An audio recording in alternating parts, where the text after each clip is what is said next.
Hello everyone, welcome back to my YouTube channel. ಹಾಗೆ ನೀವೇನಾದರೂ ನನ್ನ ಚಾನಲ್ನ ಫಸ್ಟ್ ಟೈಮ್ ನೋಡ್ತಾ ಇದ್ದರೆ ಪ್ಲೀಸ್ ಹೋಗಿ ಸಬ್ಸ್ಕ್ರೈಬ್ ಮಾಡ್ಕೊಳ್ಳಿ. ಇದು ಲಾಸ್ಟ್ ವಿಡಿಯೋನ ಕಂಟಿನ್ಯೂಯೇಷನ್ ವಿಡಿಯೋ ಆಗಿರುತ್ತೆ. ನಾವು ಬೆಳಗ್ಗೆಯಿಂದ ಏನೂ ತಿಂದಿಲ್ಲ, ಬೇಗ ಬಂದಿದ್ವಿ. ಸೊ ಅದಕ್ಕೆ ಒಂದು ಚಿಪ್ಸ್ ಪ್ಯಾಕ್ ಯಾವುದಕ್ಕೂ ಸೇಫ್ಟಿಗೆ ಅಂತ ತಂದಿದ್ದೆ, ಅದನ್ನೇ ತಿಂತಿದ್ದೀನಿ. ಇಲ್ಲಿ ಏನಾದರೂ ತೊಗೊಳ್ಳೋಣ ಅಂದರೆ ಏರ್ಪೋರ್ಟಲ್ಲಿ ಎಲ್ಲದೂ ತುಂಬ ಕಾಸ್ಟ್ಲಿ. ಸೊ ನಾವು ಡೆಲ್ಲಿಗೆ ಹೋಗಿ ರೀಚ್ ಆಗೋ ತನಕ 1:30 ಆಗುತ್ತೆ ಅಂತ ಶೋ ಮಾಡ್ತಿದ್ದೆ. ಸೊ ಅದಕ್ಕೆ ಸ್ವಲ್ಪ ಏನಾದರೂ ತಿಂದ್ಕೊಂಡು ಹೋಗೋಣ. ಫ್ಲೈಟಲ್ಲೂ ಅಷ್ಟೇ ತುಂಬ ಕಾಸ್ಟ್ಲಿ ಇರುತ್ತೆ. ಸೊ ಈಗ ಇಲ್ಲೇ ತಿನ್ನೋಣ. ತಿಂದು ನೆಕ್ಸ್ಟು ನೋಡಬೇಕು ಏನು ಮಾಡಬೇಕು ಅಂತ. ಡೆಲ್ಲಿಗೆ ಹೋಗಿ ರೀಚ್ ಆದಮೇಲೆ ಅಲ್ಲಿ ತುಂಬ ಹೊತ್ತು ಇರಬೇಕು, ಲೈಕ್ ಏನೂ ಪ್ಲ್ಯಾನ್ಸ್ ಇಲ್ಲ, ಅಲ್ಲಿ ಹೋಗಿ ನೋಡಬೇಕಷ್ಟೇ. ಇನ್ನು ಡೆಲ್ಲಿಲಿ ಏನು ಮಾಡಬಹುದು ಅಂತ. ನಾವು ಹೋಗ್ತಿರೋದು ಮನಾಲಿಗಲ್ವ. ಸೊ ಡೆಲ್ಲಿಯಿಂದ ಮನಾಲಿ ನಾವು ಬಸ್ಸಲ್ಲಿ ಹೋಗ್ತಿದ್ದೀವಿ. ಸೊ 8 ಗಂಟೆಗೆ ಇರೋದು ಆ ಬಸ್ಸು. ಗೊತ್ತಿಲ್ಲ ಡೆಲ್ಲಿಯಲ್ಲಿ ಏನು ಮಾಡಬೇಕು ಅಂತ. ಲೆಟ್ಸಿ.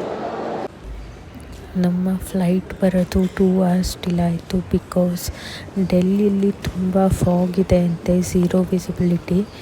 ಅದಕ್ಕೆ ನಾವು ಇಲ್ಲೇ ಸ್ಟಾರ್ ಬಕ್ಸಲ್ಲಿ ಇದು ತೊಗೊಂಡು ತಿಂದ್ವಿ. ತಿನ್ನೋಕ್ಕೇನು ತುಂಬ ಚೆನ್ನಾಗಿತ್ತು, ಬಟ್ ಸ್ವಲ್ಪ ಕಾಸ್ಟ್ಲಿನೂ ಇತ್ತು. ಬಟ್ ಏನು ಮಾಡೋಕ್ಕಾಗಲ್ಲ, ನಾವು ಮತ್ತೇನು ತಿನ್ಕೊಂಡು ಬಂದಿಲ್ಲ, ತುಂಬ ಹಸಿವಾಗ್ತಾಯಿತ್ತು ಅಂತ ತೊಗೊಂಡ್ವಿ. ಒಂದು 11:30 ಹಾಗೆ ಫ್ಲೈಟು ಬಂತು. ನಾವು ಇಲ್ಲಿ ಬೋರ್ಡಿಂಗ್ ಆಗ್ತಿದ್ದೀವಿ.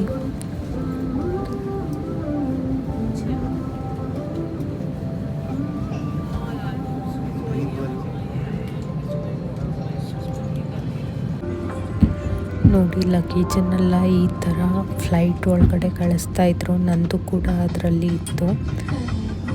ಸೊ ಅದನ್ನು ನಾವು ಡೆಲ್ಲಿ ರೀಚ್ ಆದ ತಕ್ಷಣ ಅದನ್ನು ತಗೋಬೇಕು. ಈಗ ನಾವು ಫ್ಲೈಟಲ್ಲಿದ್ದೀವಿ ನೋಡಿ.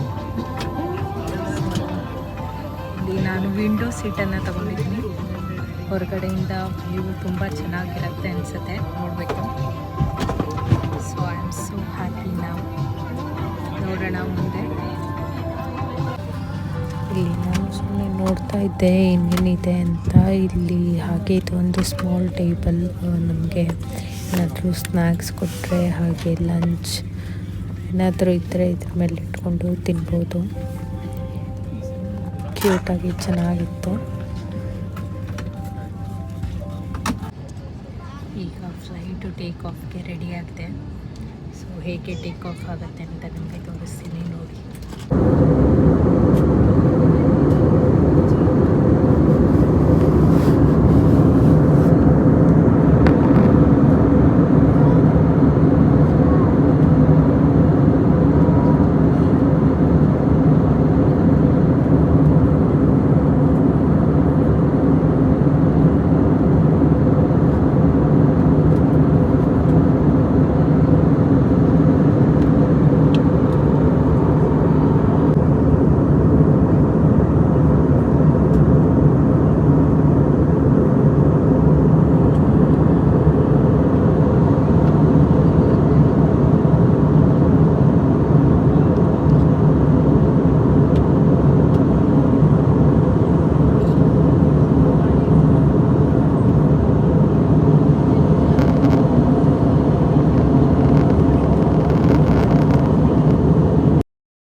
ಜಸ್ಟು ಡೆಲ್ಲಿ ಏರ್ಪೋರ್ಟ್ ರೀಚ್ ಆದ್ವಿ.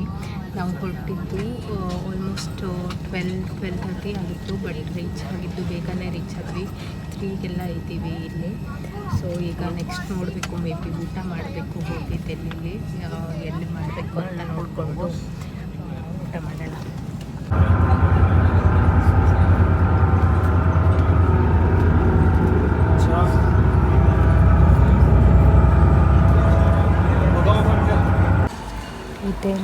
ಡೆಲ್ಲಿ ಏರ್ಪೋರ್ಟು. ನಾವು ಇಲ್ಲಿ ಲಗೇಜನ್ನು ಕಲೆಕ್ಟ್ ಮಾಡ್ಕೊಳ್ಳೋಕ್ಕೆ ಬಂದ್ವಿ. ಈಗ ನಮಗೆ ಸ್ವಲ್ಪ ಅಷ್ಟೇ ಟೈಮ್ ಇದೆ. ಈಗ ಆಲ್ಮೋಸ್ಟ್ 4 ಆಗಿಬಿಟ್ಟಿತ್ತು ನಾವು ಇಲ್ಲಿಗೆ ಬಂದು ರೀಚ್ ಆಗೋ ತನಕ. ಅದಕ್ಕೆ ನಾವು ಬೇರೆ ಎಲ್ಲೂ ಹೋಗೋದು ಬೇಡ, ಇಲ್ಲೇ ಕುತ್ಕೊಂಡು ವೆಯ್ಟ್ ಮಾಡೋಣ ನಮ್ಮ ಬಸ್ ಬರೋ ತನಕ ಅಂತ ಕುತ್ಕೊಂಡು ವೆಯ್ಟ್ ಮಾಡಿ.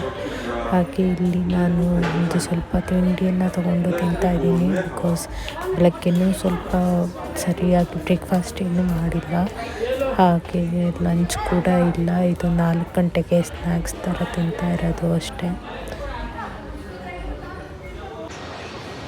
ನಾವು ಈಗ ಡೆಲ್ಲಿ ಏರ್ಪೋರ್ಟಲ್ಲಿ ವೆಯ್ಟ್ ಮಾಡ್ತಾ ಇದ್ದೀವಿ. ಅಂದರೆ ನಮಗೆ ಬಸ್ ಇರೋದು ಕಾಶ್ಮೀರಿ ಗೇಟ್ ಹತ್ರ. ಅಲ್ಲಿ 8 ಗಂಟೆ ಬಸ್ಸು. ಇಲ್ಲಿಂದ ಏರ್ಪೋರ್ಟ್ ಟ್ಯಾಕ್ಸಿ ಮಾಡಿಕೊಂಡು ಹೋಗೋಣ ಅಂತ. ಸುಮಾರು ಒಂದು 6 ಗಂಟೆಗೆ ಹೊರಡ್ತೀವಿ ಸಾಕು. ಅಲ್ಲಿ 8 ಗಂಟೆಗೆ ರೀಚ್ ಆದರೆ ಸಾಕು. ಇಲ್ಲಿ ಕುತ್ಕೊಳ್ಳೋಕ್ಕೆ ವ್ಯವಸ್ಥೆ ಎಲ್ಲ ಚೆನ್ನಾಗಿದೆ, ಸೊ ಅದಕ್ಕೆ ಇಲ್ಲೇ ಇದ್ದೀವಿ ನಾವು. ಇಲ್ಲಿ ನೋಡ್ಬೋದು, ನಾನು ಇಲ್ಲಿ ಡೆಲ್ಲಿಯಲ್ಲೇ ಎಷ್ಟೊಂದು ಪ್ಯಾಕ್ ಹಾಕ್ಕೊಂಡು ಕೂತಿದ್ದೀನಿ. ಇನ್ನು ಮನಾಲಿಗೆ ಹೋದರೆ ಇನ್ನು ಎಷ್ಟೊಂದು ಚಳಿ ಇರ್ಬೋದು ಅಂತ ಹೆದರಿಕೆ ಆಗ್ತಿದೆ. ಸೊ ನೋಡಬೇಕು ಏನಾಗುತ್ತೆ ಅಂತ. ಈಗ ನಾವು ಕಾಶ್ಮೀರಿ ಗೇಟ್ ಹತ್ರ ಬಂದು ರೀಚ್ ಆದ್ವಿ. ಆಲ್ಮೋಸ್ಟ್ 7:45 ಹಾಗೆ ಆಗಿತ್ತು. ಇದು ನಮ್ಮದು ಆಲ್ರೆಡಿ ಪ್ರೀ ಬುಕ್ಡ್ ಬಸ್ ಇತ್ತು, ಸೊ ವೆಯ್ಟ್ ಮಾಡ್ತಾ ಇದ್ದೀವಿ. ನಾವು ಈಗ ಡೆಲ್ಲಿ ಕಾಶ್ಮೀರಿ ಗೇಟಿಂದ ಮನಾಲಿ ಬಸ್ಸನ್ನು ಹತ್ತಿದ್ವಿ.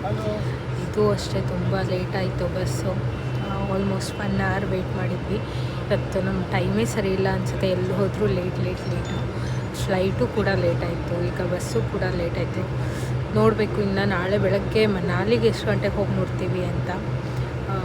ಗೂಗಲಲ್ಲಿ 12 to 13 hours ತೋರಿಸ್ತಾ ಇದೆ. ಸೊ ರೀಚ್ ಆಗೋವರೆಗೇ ಲೇಟ್ ಆಗುತ್ತೆ ಅನಿಸುತ್ತೆ ಮಾರ್ನಿಂಗು. ಸೊ ವೆಯ್ಟ್ ಮಾಡಿ ನೋಡೋಣ. ಇದಾಗಿತ್ತು ಇವತ್ತಿನ ವಿಡಿಯೋ. ನಿಮಗೆ ಪ್ಲೀಸ್ ಇಷ್ಟ ಆದರೆ ಲೈಕ್ ಮಾಡಿ, ಶೇರ್ ಮಾಡಿ, ಹಾಗೆ ಸಬ್ಸ್ಕ್ರೈಬ್ ಮಾಡೋದನ್ನು ಮರಿಬೇಡಿ. Thank you.